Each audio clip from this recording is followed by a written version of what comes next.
Короче, анекдот. Öğrendim. Короче, diye İkramda oturuyorlar diye, o oturuyorlar oluyor.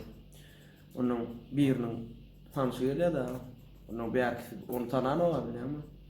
Ama geçip oturuyor oluyor, tanışı oluyor, ne dostun diye, o belki ne tanışılan dangatar diye.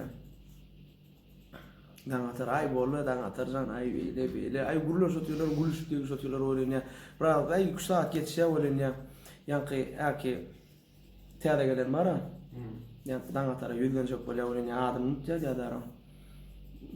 Dostan yani killeden uçtu da kan yat geçirmem kan kovdar. Neme adım nemedi? Zat diye oluyor. Dangatar yani ayttım ama kan vakit geçen o dangatar orada ara. Yine bak dangatar can eyle beyle ay yeni dugurlaş gidiyorlar. Yeni 3 saat geçe ay saat 6 arda oluyor diye da. Yani yeni adım diye diyor. Ne mi dipilin canım. Yani şimdi diye ay inna adım sonra sama gıyrar gelişik fillayo.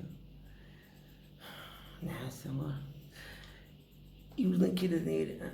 Günnotsan, anam ne mi? Sağlık olsun, can sağlık olsun ne mi? O tür teyada tanıştığı için Günnotsan adını onda at diye öyle yapıyor. İşte benim adım Dangatar. Aydanıma yani 2 saat geçen o. Ne lo? Men gecemin dakan adı Dangatar düşündün mü? Düşündün mü diye ne benim adım Dangatar dedi. Bolya dost. Yarım saat için vıcıra oğlumla diyor.